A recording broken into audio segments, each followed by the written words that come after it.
to the Business Intercept, everybody. I am Kiara Ashanti, and today we're going to talk about a story that it came out a couple of weeks ago, actually, and I delayed talking about it because I wanted to have a few other things to go along with the story to kind of give you some further context as to what the consequences of what we're seeing across the country happen as it relates to the civil unrest and how it could actually end up from a business point of view making everything that we see going on in these communities worse than they were before this whole situation happened.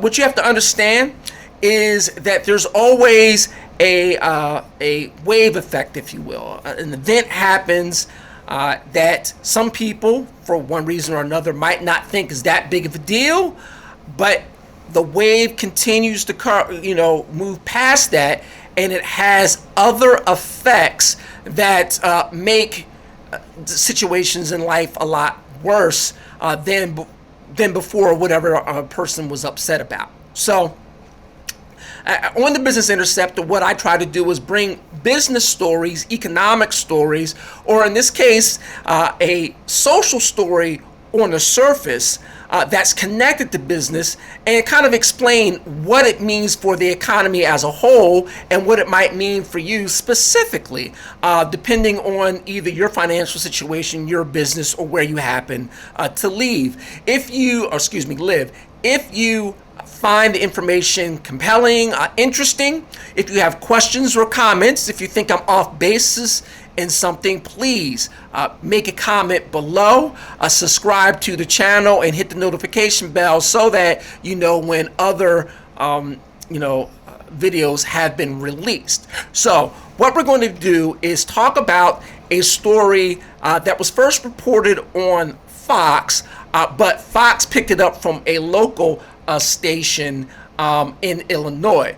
So let's kind of begin with that. So Illinois trucking company won't deliver to cities who defund the police. So let's start there. As I'm sure you're aware, there is a huge push, mostly from the Democratic side and certainly fueled by Black Lives Matter, for a defunding of the police, cutting police budgets. New York cut their New York City police budget by nearly $1 billion. So what does that really mean?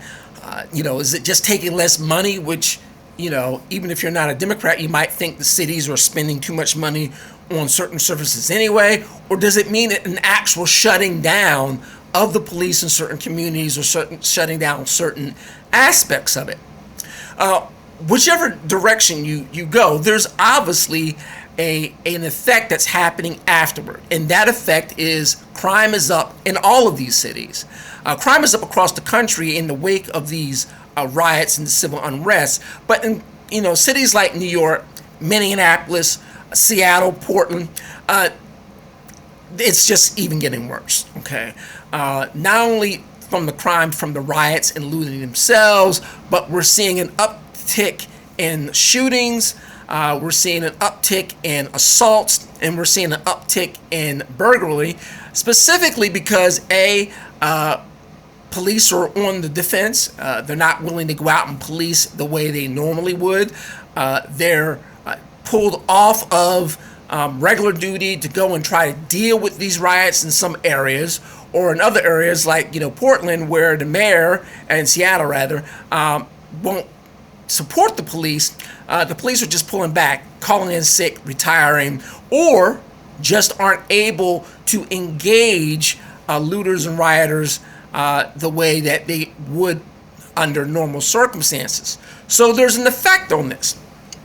The most obvious first effect is that our stores are getting destroyed. And we've seen many stories and interviews of people who have lost their life savings or their way of putting food on the table for their family because their stores were caught up in this storm. All right, so let me just close this annoying ad right here. So this Illinois trucking company has decided that they are not going to deliver in cities in which the police have been defunded. Okay, so let's just read the story real quick and then give a little context. The Illinois trucking company will no longer make shipments to cities that are calling to defund or disband police departments. Mike Krakarski of Summit-based JKC Trucking says the company is making the move in an effort to ensure the safety of his drivers. Now, you might say, well, the stores are being looted. The stores are being destroyed at night, typically when the businesses are closed anyway. So why would the owner of this company be worried about safety? I mean, isn't he just maybe doing the same thing that conservatives always accuse leftists of doing, virtue signaling? But what you have to understand is all the merchandise that gets into a store has to get there some way. And that's usually through trucking. So there's valuable merchandise that are on all of these trucks across the country that are being delivered. So if there's not a strong police presence or a less of a police presence, they're frankly, they're vulnerable to attack. They're vulnerable to theft. They're vulnerable in a way that they wouldn't have been 6 months ago. And so, if you're the owner of the trucking company, you've only got a few different choices available to you to kind of deal with that situation. First is just don't worry about it. Figure that you're not going to likely be attacked during the middle of the day. I mean, you can take that route. Second is hire extra security, which is on these delivery trucks, maybe in the back in some form or fashion, you've got extra security guards. Your trucks are probably not, designed for that, but that's an option. Another option is security that's following the trucks throughout the day as they make their deliveries.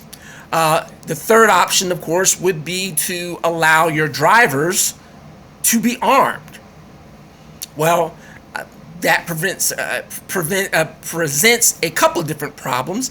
One, your insurance costs for coverage could go higher because you're now carrying a weapon. Are your employees comfortable carrying a gun? Not everybody is. Are they trained in carrying a gun? So, out of all the available choices, deciding not to deliver in some of these areas might not be the best. Might be the worst option. Of course, not delivering means you're losing sales, of course, and the revenue. So this is the gentleman right here who's decided he's not going to do that. Our first priority, of course, is to support our drivers and their safety when they are on the road.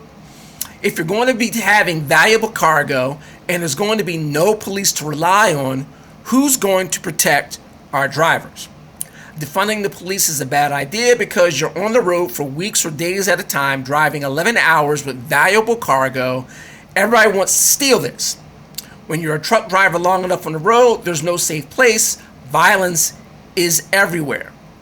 Another issue that I'm seeing in the future is I have cargo insurance, liability insurance, physical damage insurance, and I'm very curious how when I renew my contracts at the end of the year, if there's going to be language, if I'm going to even have coverage going into these places. And that brings me to the expansion of this story. So on one hand, I'm not sure how large this trucking company is. It sounds like it's more of a regional type of business, meaning they might, deliver throughout the state of Illinois, maybe in a few adjoining states, but obviously they're not as large as something like DHS or UPS or FedEx, obviously. Okay, but those companies, UPS, FedEx, they can't handle everything. There's a lot of companies that are smaller and regional, just like this one, that handle delivering items to smaller businesses on routes that are not on the main routes because they can do a little bit better because they're in the area. They know they know the area. So they're an integral part of our delivery system in this country, apart from, again, UPS, DHS, or FedEx. Okay? But, and here's the big thing. We're now at, what, 77, 78 days in a row of civil unrest of some serious sort throughout the country.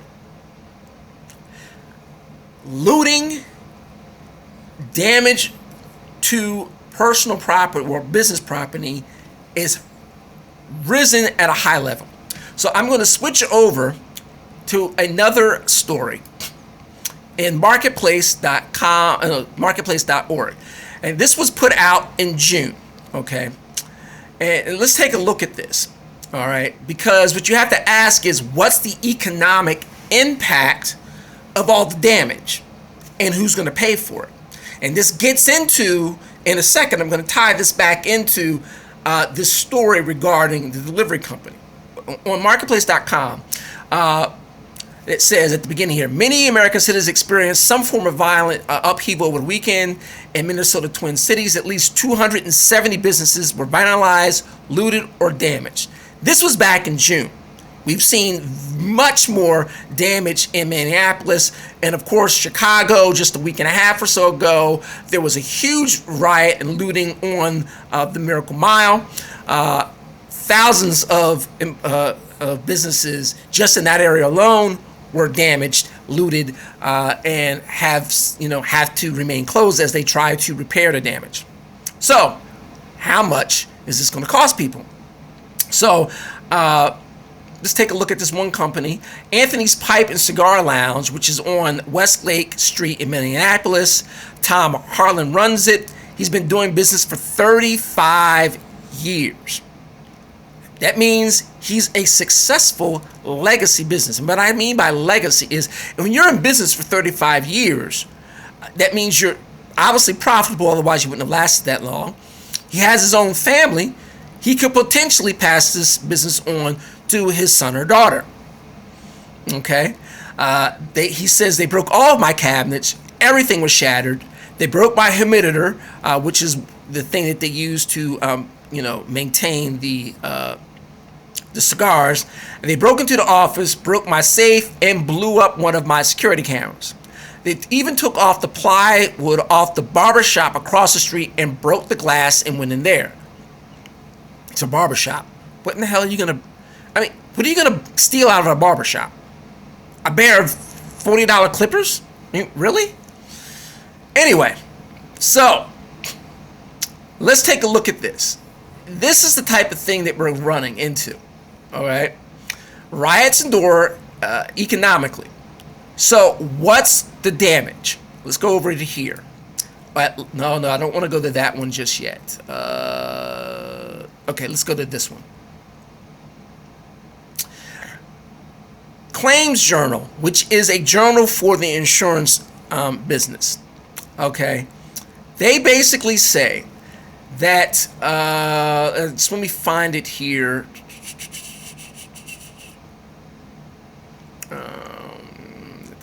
No, that's not. Where is it? Because that gets into the law. All right. It's not really finding what I'm going to do. So what I'm going to do real quick here is just do a quick search. Riots, damage, cost estimates. All right. Because I want you to understand precisely. So look at this. Rioting setting off during protests over the cost of living and income equality, supposedly, causes about $2 billion in damages. $2 billion. That's just from the Claims Journal, which we'll get to in just a moment. Okay. On Fox News. This was back on June 29th, 2020. I'm going to go there real quick. George Floyd protests could be most expensive civil disturbance in U.S. history. Okay. And what we're talking about is the 5-day event from 2 days let's take a little bit back. The 5-day event, they think, caused about $1.4 billion in 2020 dollars. This was back in 1992, which was the last time we had wide-scale riots from Rodney King. This obviously dwarfs that. Okay? So, what they're saying in California alone, the state, I just want to go through that.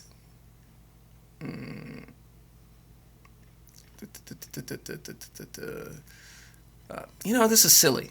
You want to get a overall estimate and then talk about the details. This is a bad written story by Fox News here. They're not really doing what they're saying. If you're going to make this statement here, you need to have the actual cost. Okay, so see here, Star Tribune, just from Twin Cities, they expect that the damage could exceed $500 million. That's just in Minneapolis itself. It's not talking about Chicago, it's not talking about New York. So, here's the question that when we talk about what the gentleman was talking about of the trucking company, insurance. Who covers this? And there seems to be a great divide here. So we go to this story right here at law.com. Riot-related damage, income losses covered under most business policies. Hold that thought. According to this article, okay, you just go all the way down here. It says, fortunately for affected business owners, most have insurance that protects their pecuniary interests. All risk commercial property insurance policies cover all loss arising from accidental or expected cause unless expressly excluded. Remember this part right here. Okay. These policies rarely exclude losses arising out of riots, civil commotion, and civil acts. For example, damages to a business's electronic data may be excluded. The exclusion may contain an exception for damage to electronic data resulted from specific causes, such as riot or civil commotion. However, the exclusion may not apply to losses and damage caused by the use of tear gas in riot, civil commotion, or vandalism.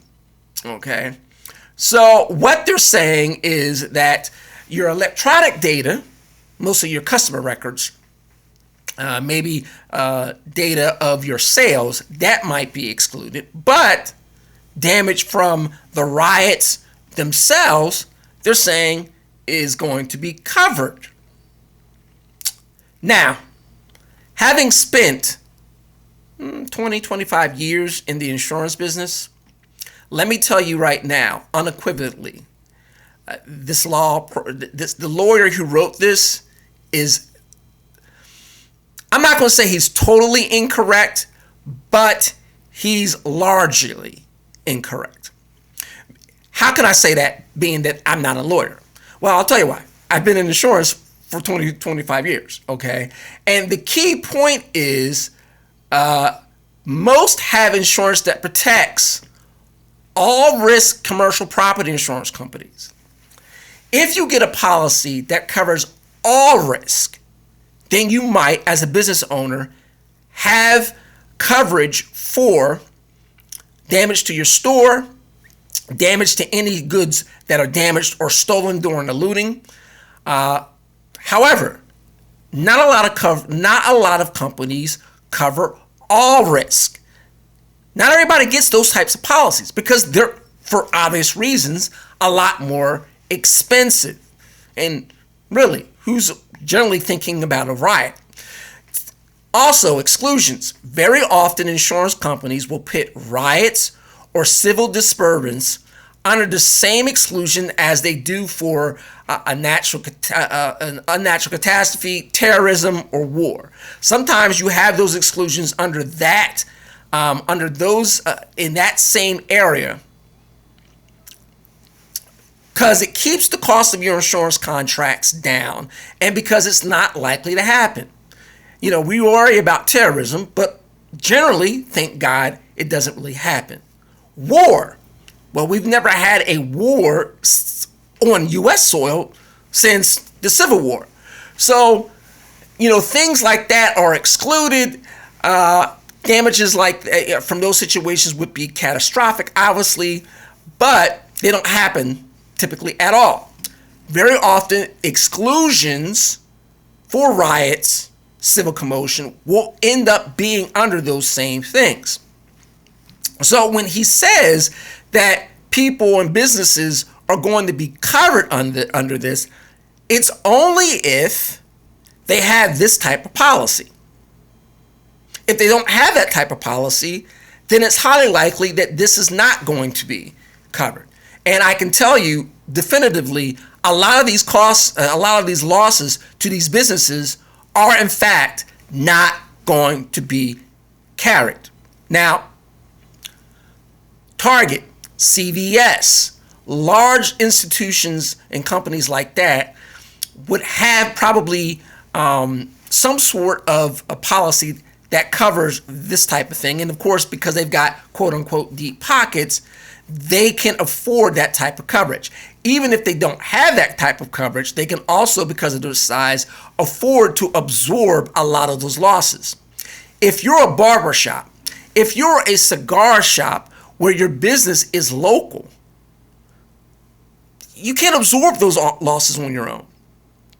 And you might not have a policy that covers everything in a blanket fashion. Because again, the way insurance works, look, let me kind of, diverge from this this article for a second and just kind of talk about real briefly what insurance is actually doing. Insurance is nothing more than covering you for the risk of a certain type of loss. Fire, theft, hurricane, earthquake, a car jumping the curb and running into your storefront. Theft. You're covering yourselves to cover these types of what they like to call in insurance company, in insurance terms, perils. Perils are things that could happen to you or your business and cost you money. Cost a loss. Okay. Now, two things typically are the primary drivers of the cost of your insurance policy. How likely the peril is to happen and how much coverage for that peril do you want. So covering yourself for theft of, say, $10,000 is going to have a lower cost than covering yourself for theft of, say, $1 million. Okay. If you live in a spot in California that has forest fires all the time, the likelihood of there being a fire is higher than if you are, say, in Miami, Florida, in terms of forest fires. Okay. So the more likely the peril and the more coverage you want, the more expensive your insurance policy is going to be. The more things that cover you, meaning the more things that you have covered that could go wrong, also the more expensive your insurance company is going to, your insurance policy is going to be. So if you have a policy that covers everything that could possibly happen, it's going to be more expensive. Not a lot of companies or businesses might do that. They'll decide to get a different type of policy to really cover themselves for things that are most likely to happen. And now we're in a situation where some of those types of policies might exclude what's happened from the civil unrest, right? So, for instance, or worse, I should say, you might have a policy that covers, say, riots, but there are certain exclusions to that. So maybe you're covered for damage of someone breaking your windows, but maybe you're not covered for damage of people breaking your windows because they're running from tear gas from the police or from your windows getting broken by the tear gas from the police. It all depends on what your policy says. So to say in blanket fashion, most of these businesses are going to end up being okay is not true, particularly for smaller mom and pops. I can guarantee you, having dealt with personal insurance with people for a long time, that business owners and particularly mom and pop shops, they're going to make their coverage decisions based on their finances, not necessarily based on what they should have covered. And so they will have insurance companies. Many of these people are going to have insurance policies that only cover them in a much smaller way than what we see happening in their area. So, the other thing that goes, so let's just start from that, okay? So the idea that they're definitely going to be covered is 100% false, okay? Some will be covered in some ways. So what becomes the ripple effect? Well, the ripple effect becomes twofold. The next business, so to speak, branch that will result from these riots are going to be an increased amount of lawsuits against insurance companies by lawyers, because the lawyers, the insurance companies are going to say XYZ is excluded, and the business owner, having no recourse, is going to go to a lawyer, and the lawyer is going to sue the insurance companies. This is what we see happen with car accidents all the time. So we're going to see lawsuits, from COVID. You're going to see hospitals.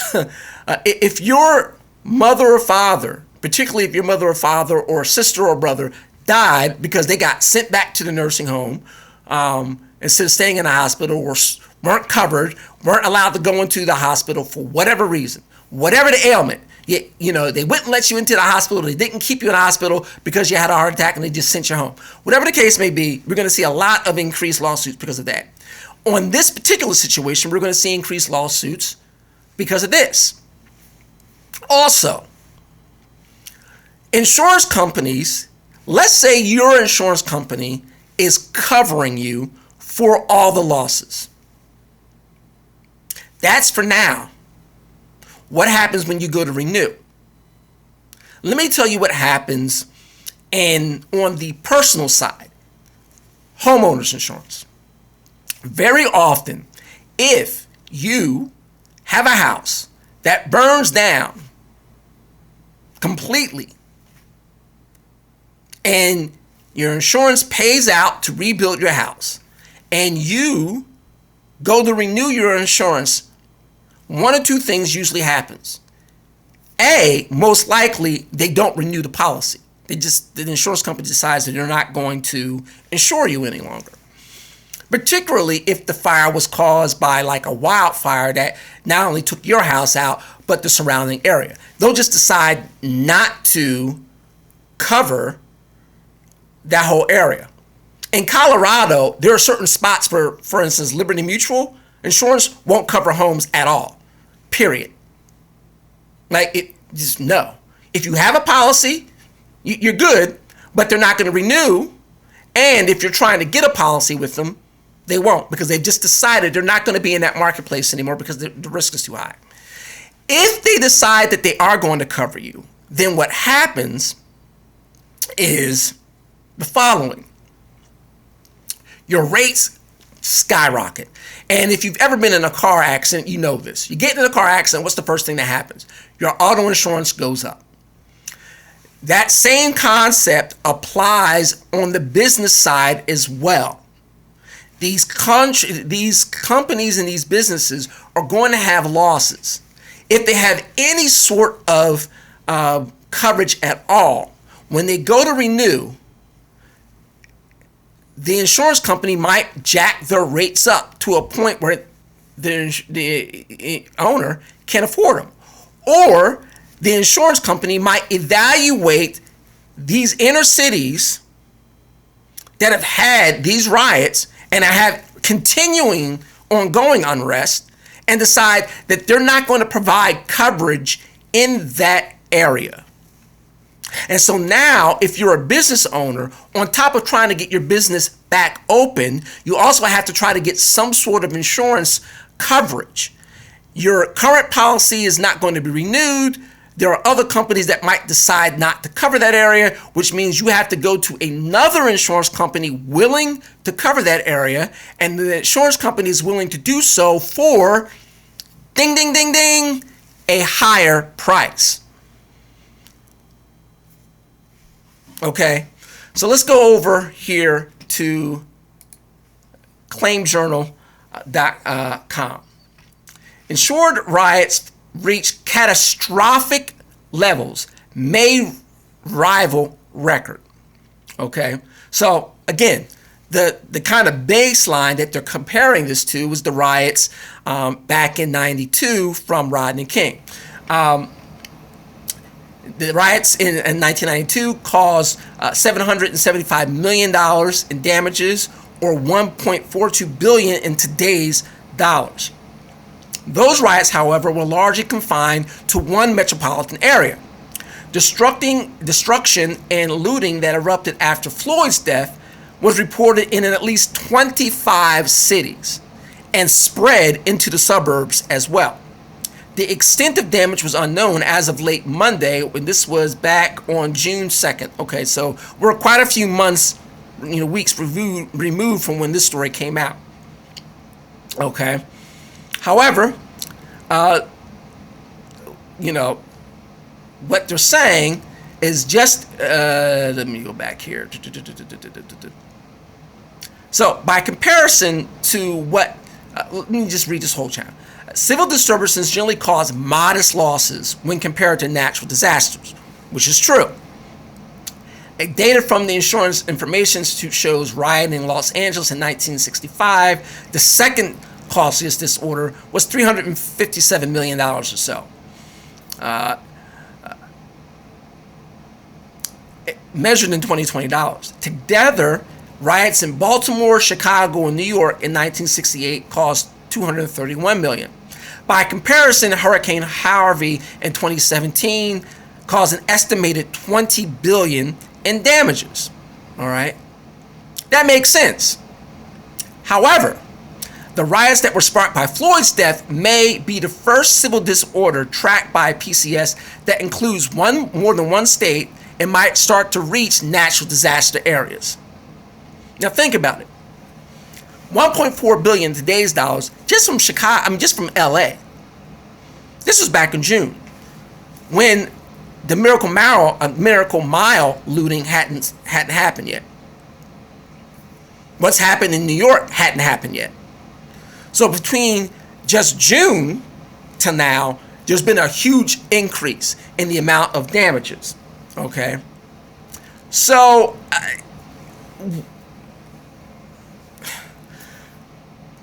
this is where it gets a little bit difficult. Okay, and I just want you to focus in on this picture real quick here. As I just went over, insurance costs are going to go up. This is why, for many years, blight was the default position or look of cities in, say, the 60s and 70s.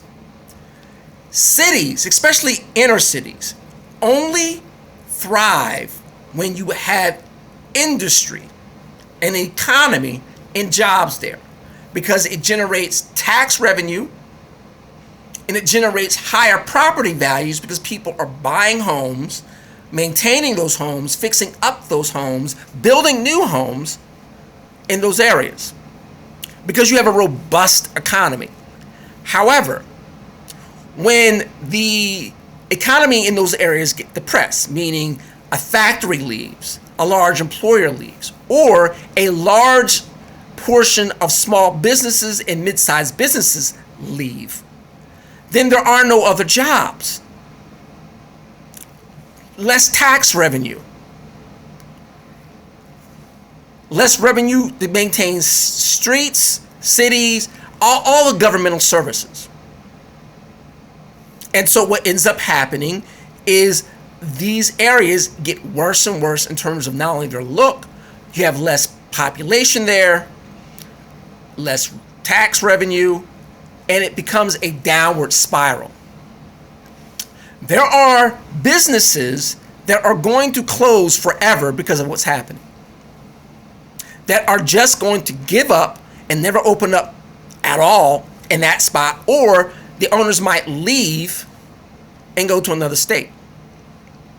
Not only because their business has been destroyed, but you look at what's happening with these protests and with the defund police movement and the higher taxes that are going to result from just the COVID-19 situation.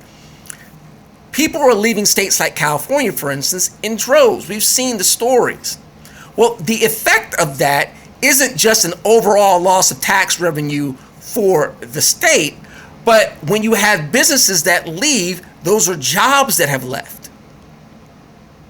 Those are infrastructure within that area that has left.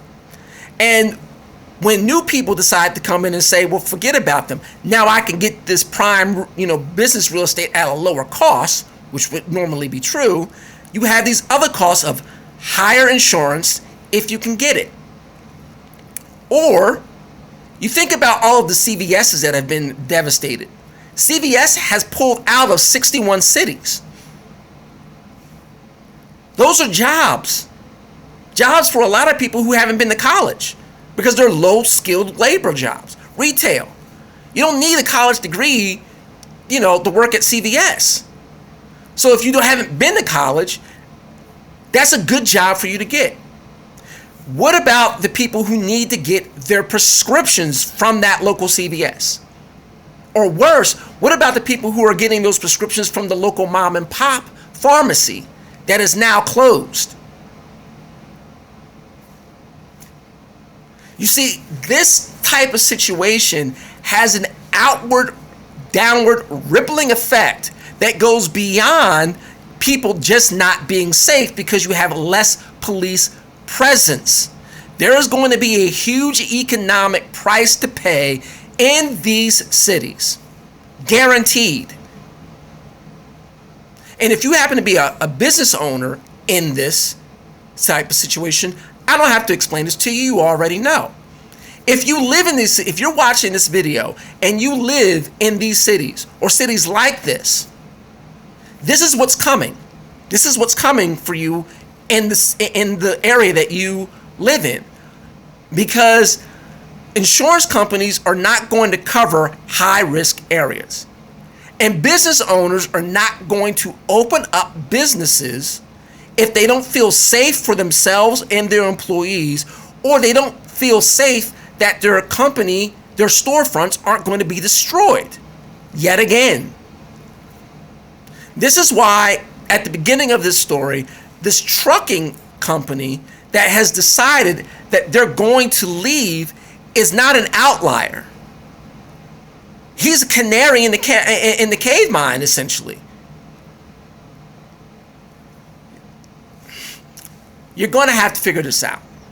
America is going to have to figure this out, because these communities, while they may be upset about bad police and how they treat them, and there is a lot to be upset about that on that front, but overall, they need the police to keep them and their kids and their grandparents safe. They need the police there to keep a semblance of order so that you can have some sort of economy in the area that you're living in. You need the retail shops. You need the small grocery stores. You need the small mom and pop pharmacies. You need the large retailers like a CVS, a McDonald's, a Target to come in and provide a not only jobs but a magnet for certain strip malls for these other stores to flourish. Look, think about a Sally's. If you're black, think about a Sally's, which if you're not black is a store where you go and get a lot of hair products, typically. Or worse, think about we all know they're usually Korean or Indian owned, the local black hair products beauty store where you can get all your weaves and your chemicals for the local hairdressers. Think about the hairdressers themselves. In these strip malls with larger businesses like a CVS or a Walgreens or Walmart, especially, that attracts people to the Walmart and they go into these other areas. Extra foot traffic. If these companies leave these areas, you don't have as much foot traffic. That hurts the bottom line of these companies, of these small, family-owned, individually owned businesses. That, more than anything, is why we can't have a defund the police movement in these communities. Because ultimately, these communities are going to suffer not only from a higher rate of crime, but a lower rate of business interests being in those areas. Now, I could go on, but I'm going to stop this particular segment on that note. If you have any comments or questions, again, please put them down below. Subscribe and hit the notification bell so that you are alerted for any other videos that the Business Intercept puts out.